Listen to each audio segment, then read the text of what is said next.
Llegó la hora de conocer las informaciones más destacadas del continente americano. Acompáñennos a recorrer y analizar lo que nos une, nos preocupa y nos enorgullece como hispanoamericanos. Bienvenidos a Américas Noticia con Vladimir Kislinger. Muy buenos días, feliz tarde y mejor noche para todas aquellas personas que nos están acompañando el día de hoy a través de Américas Noticia en una nueva emisión, la número 682, rumbo a nuestros 3 años al aire. Con nuestro programa que pretende, que ustedes lo conocen muy bien, llegar a toda nuestra población hispana como una gran nación y sentarnos a analizar, a informar, a integrar y a educar a nuestra comunidad. Al fin y al cabo, lo que se procura es empoderarnos de tal manera en la que las decisiones que tomemos, las tomemos con base en elementos además importantes que nos puedan llevar a entender incluso que en el entorno de nuestros países también podemos conseguir grandes coincidencias en términos de buenas y malas prácticas. ¿Por qué repetirlo? ¿Por qué no conocer lo que ocurre en nuestros países y también atrevernos a opinar como una gran nación hispanoamericana, más allá de nuestros países en particular? Eso es parte de lo que hemos procurado hacer a través de Américas Noticias durante este tiempo. Y bueno, espero que de cara a este próximo 18 de agosto del 2018, cuando celebremos los 3 años de Américas Noticias, ustedes también nos puedan acompañar el día de hoy. Bueno, nos toca cerrar esta semana. A todos los que se están conectando a través de nuestro Facebook Live, les quiero enviar un abrazo enorme, a mi agradecimiento por esperarnos. Estuvimos ya ajustando algunos detallitos técnicos acá para poder estar al aire en punto. Para quienes nos están escuchando en Venezuela, acá en los Estados Unidos y en España, también un abrazo especial. Y les invito desde ya, número 1, a compartir el programa. Y número 2, que es lo más importante, es incorporar sus comentarios, porque el día de hoy tenemos una invitada de lujo. Ya hace algún tiempo habíamos intentado pues acercarnos a Adriana Hincapié, abogada colombiana, que se encuentra acá en la Florida Central, experta en el tema jurídico y sobre todo hablar de lo jurídico en una Colombia electoral, pero que está viviendo profundas transformaciones, algunas accidentadas, otras, como consecuencia también de algunos elementos que han cambiado en el espectro político. Pues qué mejor que tener a una abogada colombiana acompañándonos el día de hoy a través de Américas Noticias. Estamos a escasas, creo que poco menos de 66 horas para pues cerrar ya. Digo cerrar porque para los que estamos en el exterior es importante recordarlo a todo aquel colombiano que me esté escuchando en este momento, que esté fuera de su país, en cualquier país del mundo.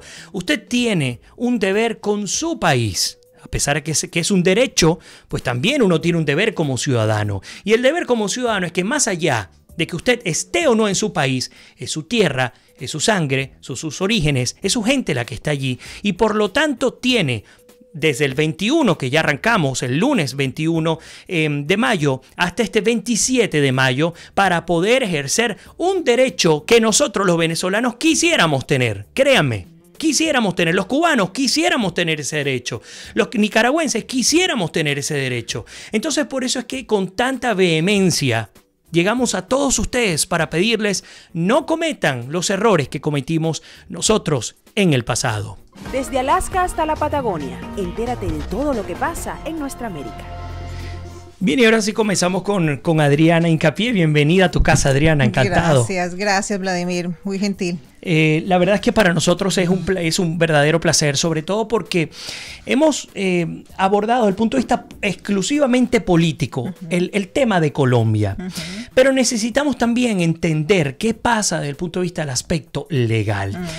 Hay muchas dudas, no sé por dónde comenzar, hay tantas cosas, ¿no? que tendríamos que abordar, pero quisiera que pudieses hacernos una introducción, entendiendo que tienes una comunidad internacional que te está viendo y escuchando en este momento, de cómo está desde el punto de vista jurídico Colombia hoy día. Bueno, la verdad es que yo tampoco lo sé. Hay una cantidad de nuevas instituciones que en un momento dado para mí carecen de legalidad, así estén en un momento dado funcionando o tratando de funcionar. Y todo pues obedece efectivamente al proceso de paz que firmó Santos con las FARC, un proceso de paz. Colombia ha tenido muchos procesos de paz. durante toda la historia, pues desde hace 60 años. Así es. Y este acuerdo último que estaba celebrando con las FARC, efectivamente, ¿cuál es la diferencia que ha tenido con los demás acuerdos? Que en este se comprometió la Constitución y se comprometió absolutamente el fondo de lo que significa nuestra democracia. Okay. Es decir, a diferencia de, por ejemplo, Belisario hizo un proceso de paz también con el M-19 y de ahí para hacia adelante también se han intentado muchos procesos de paz. Pastrana intentó, prácticamente todas las presidencias de Colombia, ¿no? Todos los presidentes siempre han querido buscar esos acuerdos. Hubo posibilidad de llegar a acuerdos con algunos de estos grupos guerrilleros, pero en este último, desafortunadamente, digo yo desafortunadamente, se comprometió el país completo. Sí. Entonces, esos cambios de fondo fueron los que nos hicieron precisamente como despertar a que, mire, estamos frente a la vía de llegar a que nos roben nuestra democracia. Y este tipo de gente siempre lo han dicho, estos dictadores siempre han dicho, una vez que nos tomamos el poder jamás lo entregamos.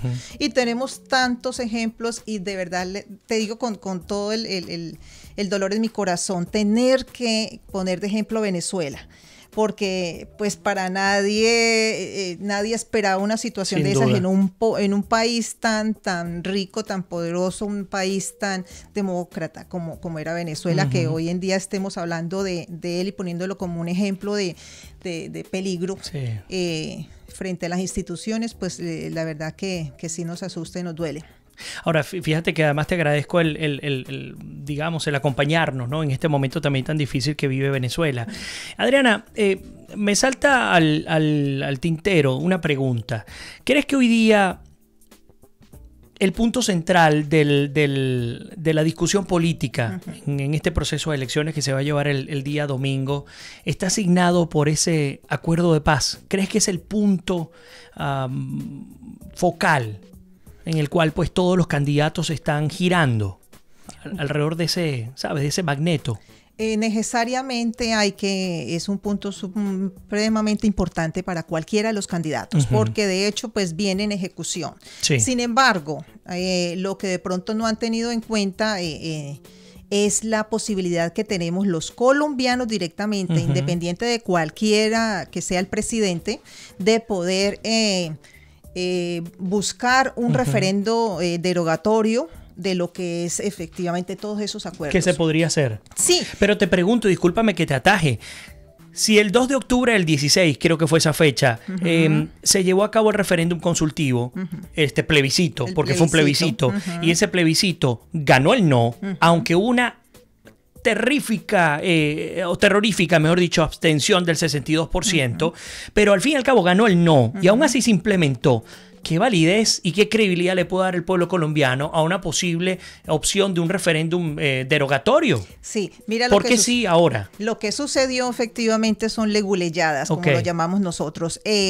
Aparentemente, ¿cuál es la justificación? Si uno le dice al gobierno Santos, oiga, usted se pasó por encima de la voluntad del pueblo, él va a decir no. ¿Por qué? ¿Por qué? Porque cuando se votó el no, entonces efectivamente ese acuerdo quedó, digamos, que ya anulado. Sí. Y ellos vuelven ese acuerdo a hacerle una modificación y entonces lo interpretan como que esta modificación que se le hizo, así sea lo mínimo que se le hizo, no es el mismo que el que ustedes declararon. Claro, porque ellos volvieron a La Habana y luego lo pasaron por Congreso, ¿no? Hicieron unas modificaciones pequeñas, lo volvieron a pasar por el Congreso y efectivamente dicen, este es un nuevo acuerdo y para este no voy a buscar yo que haya un pronunciamiento del pueblo colombiano, sino que de una vez lo voy a presentar. Fueron las leguleyadas que hicieron y que efectivamente es el producto de lo que tenemos hoy en día, ¿no? ¿Y crees que algo que precipitó el que se llevara a cabo esa modificación del acuerdo fue el premio Premio Nobel de la Paz para Santos? ¿Crees que eso fue un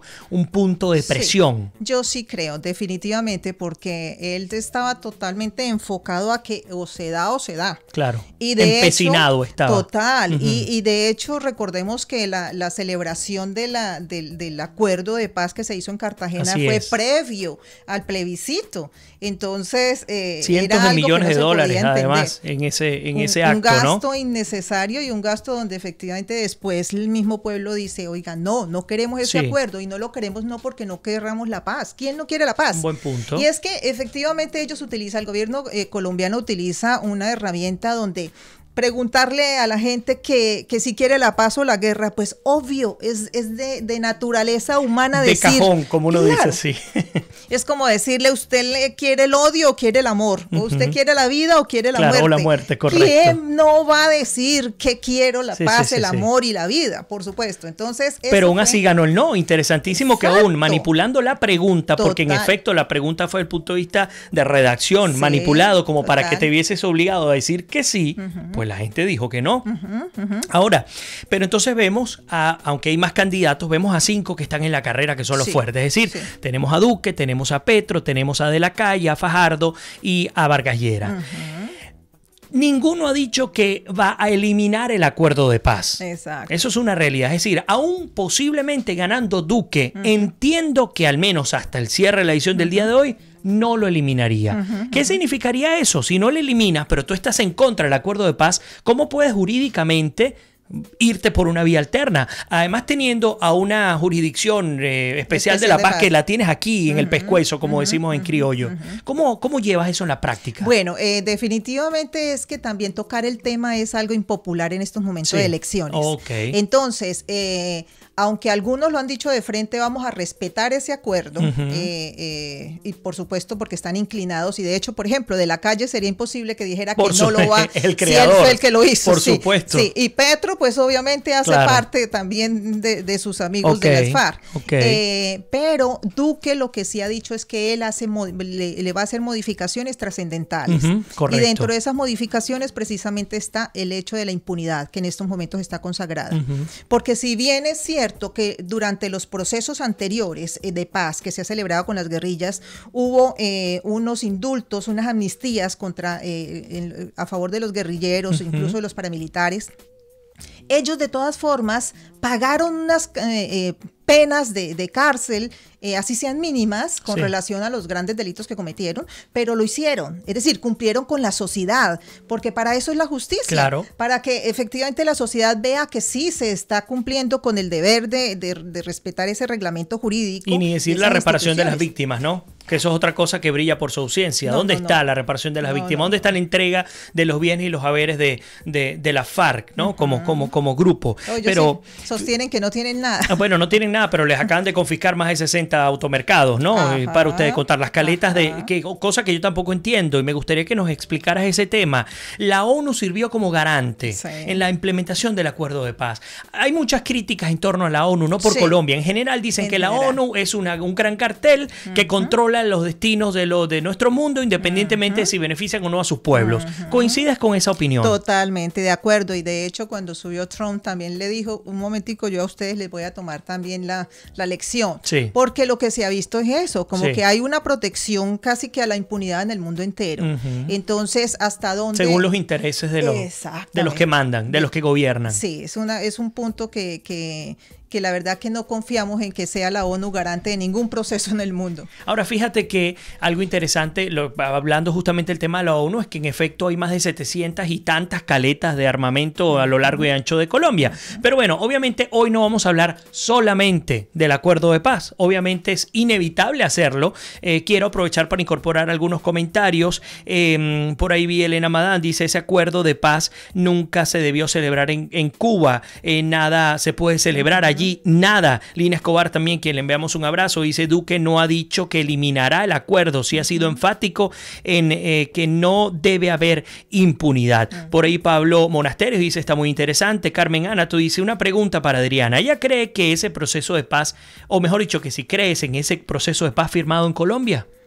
No, para nada, porque desde el comienzo pues siempre tuvimos esa oportunidad grande de haber leído punto por punto de los consagrados allí. Y la verdad que cada vez que leíamos y que entendíamos lo que estaban plasmando, más era la preocupación por el país y por la democracia. Entonces no creo en un acuerdo donde simplemente se estaba negociando, y como en algún momento lo dijeron también en Colombia, obedece más casi que a un acuerdo para lavar activos de las FARC.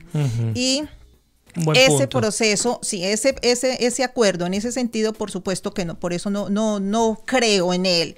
Y tendría que hacerse si las FARC tienen ese ánimo de paz, esa disposición que se suelen decir en todas partes, pues no pueden entonces echarse para atrás, en el sentido de que si se va a hacer una modificación a ese acuerdo y se propongan nuevas reglas, ¿no? Claro, claro.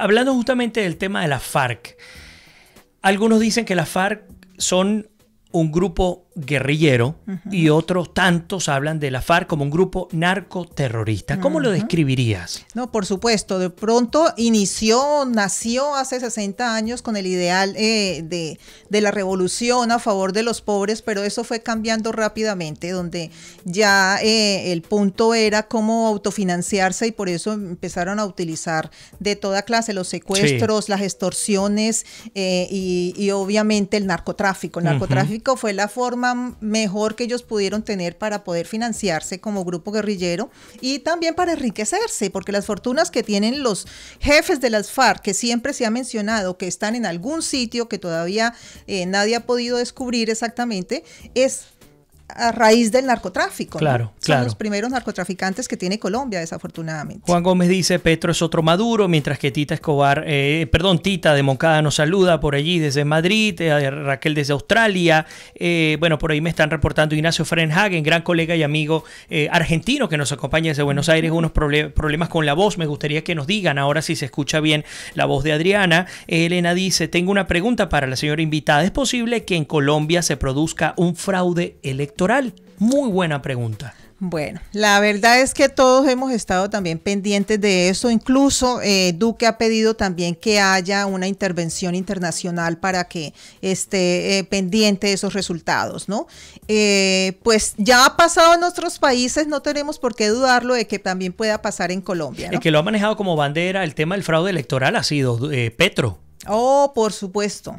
¿Por qué hacerlo? ¿Qué puede estar pasando? Bueno, porque en ese caso, ¿qué sucede? Que para Petro, efectivamente, él sabe que él no va a ser elegido presidente. Okay. Él no va a ser elegido presidente. Entonces, ¿cómo está manejando la situación? Al decir, lo que se va a cometer aquí es un fraude, ¿sí? Entonces, puede ser, porque también de hecho eso fue lo que sucedió para las elecciones anteriores, donde el que ganó las elecciones fue Zuluaga, representante del Centro Democrático, y sin embargo salió electo, fue Juan Manuel Santos, ¿no? Porque a Zuluaga obviamente lo involucraron con aquello del hacker para después, posteriormente decir no era cierto. Entonces, desafortunadamente puede darse. Por eso es que estamos todos los colombianos muy preocupados, muy pendientes. Esta semana que ha sido las votaciones en el exterior de los colombianos, hemos estado muy pendientes todos de saber, mire, estén los testigos. Perdón. Adelante. Los testigos tienen que Sí, tranquila, si quieres. Bueno, pero fíjate que hay muchos comentarios en torno a lo que estamos diciendo ahorita. Por ejemplo, bueno, te saluda Pablo, dice saludos al futuro abogado. Por ahí dice Pablo Monasterios en Caracas. Un abrazo para Pablo. Doris Londoño nos saluda. Lina dice, Elena, no se debió celebrar en Cuba, sino que nunca se debió celebrar. También Mónica dice, es así, ni en Cuba, ni en ningún lugar del mundo. Por allí John nos comenta, bueno, Petro es apoyado por la FARC, mientras que Lina Escobar dice, la FARC son un grupo narcoterrorista que busca el poder como de lugar, son criminales que han cometido delitos atroces o de lesa humanidad y que nunca prescriben. Fíjense que estuve revisando, bueno, ustedes saben, siempre me la paso hurgando por allí las informaciones junto a mi productora y pensaba, ¿no? En las estadísticas, pensaba en las elecciones y en lo que se juega a Colombia. Entender, por supuesto, este acuerdo de paz que ha sido tan polémico, un acuerdo de paz que para los que lo defienden insisten en que era una estrategia para sacar de la selva, para sacar del ala armada a este grupo terrorista, llevarlos al terreno político y luego que los colombianos le dieran una gran lección. Y así lo sostienen y lo suscriben a partir del resultado del pasado 11 de marzo, donde ni un solo, creo que eran, recordar cuántos candidatos, 36.000 candidatos, no puede ser 36.000 porque era para el Consejo y el Senado nada más. Creo que eran 36 candidatos de la FARC, si mal no recuerdo, no sé si tú tienes ese número. Las circunscripciones eran 26. 26. Más 10 que les adjudicaron a dedo. Correcto, 36. serían 36. Entonces eso yo que 36.000, pero bueno, la memoria, ¡boom!, comenzó y corrigió. Bueno, sí, 36, de los cuales, bueno, aparte de los 10 que se les endosaron como gran premio, yo no digo de consolación, todo lo contrario, de premio de la bienvenida del grupo armado en la política colombiana, cosa peligrosísima, porque ustedes saben lo que pasó. Chávez llegó así, un grupo armado que supuestamente había dejado las armas de un lado y entró como un corderito arrepentido y hoy día vemos lo que ha ocurrido. Bueno, pero de cualquier manera, pensaba en el tema de la FARC, en el tema de su beligerancia política, el tema de la composición. Y te pregunto en concreto para ya meternos en las elecciones porque necesitamos hablar de eso. Ajá. ¿Qué crees que buscaba la FARC con ese acuerdo de paz? Poder. Ese poder no lo tenían estando allí en la selva. Nunca lo iban a poder conseguir como grupo revolucionario y esa es la respuesta que ellos tenían del balance que hicieron de sus 60 años. Ningún grupo guerrillero había podido subir al poder. Mientras que, ¿cómo lo ha logrado Petro? ¿Cómo lo logró Navarro? De involucrarse. Petro llegó al segundo cargo más importante de Colombia, que es la alcaldía de Bogotá. Correcto. ¿Y fue a través de qué? De haber supuestamente entregado sus armas del y de haber, sí. Exactamente, de haberse acogido a ese proceso de paz que se celebró. Y fíjate la diferencia, por ejemplo, entre esos dos procesos de paz, del M-19 y lo que es ahorita las FARC. El M-19 no se preocupó por llegar a hacer un acuerdo con tanta minucia, con tanto detalle y esto, y esto, y esto, y esto. Ellos se preocuparon más bien de que se hiciera el acuerdo lo más rápido y empezar a trabajar, a involucrarse en la vida social. Mientras que estos hicieron todo lo contrario. Ellos dijeron, tenemos absolutamente todo regulado, pero de nada sirvió. Claro. ¿Por qué? Porque el pueblo colombiano está harto de las FARC, está en todo lo que le suene a guerrilla. Efectivamente, para nosotros resulta una situación de animadversión, definitivamente. Sí. Entonces no los vamos a apoyar en ese sentido, por más de que uno entienda de que es necesario darles la oportunidad, sí, pero ¿en qué términos hay que darles la oportunidad? No los términos que ellos pongan, sino los términos que sea el pueblo colombiano los que los impongan. Claro. Ahora, y además entender, yo no sé si es que están en plena negación o si en efecto creen que su imagen es distinta ante el pueblo colombiano, pero ni siquiera atreverse a cambiar el nombre del partido por respeto a las víctimas. Son más de 8 millones de víctimas entre desplazados o familiares desaparecidos, mutilados, asesinados, secuestrados, para ustedes contar. Sí. Y no cambiar ese nombre es un sinónimo de arrogancia, sí, de no arrepentimiento, de decir que tenían la verdad y que en pro de la verdad ellos van y se lanzan al ruedo político. Total, sí. Ahora, bueno, se lleva a cabo este acuerdo de paz. Ya la FARC no tienen candidato. Supongo que la excusa de la enfermedad de Timochenko no es otra cosa que el reflejo del profundo rechazo. Yo creo que el golpe cardíaco fue el golpe cardíaco del pueblo colombiano, ¿no? Total, que terminó desmontando, desencajándolo, diciendo, ya va, esta luna de miel como que no era cierta. Santrich es otro que pensó que podía estar muy tranquilo de la sala de su casa haciendo lo que quisiera.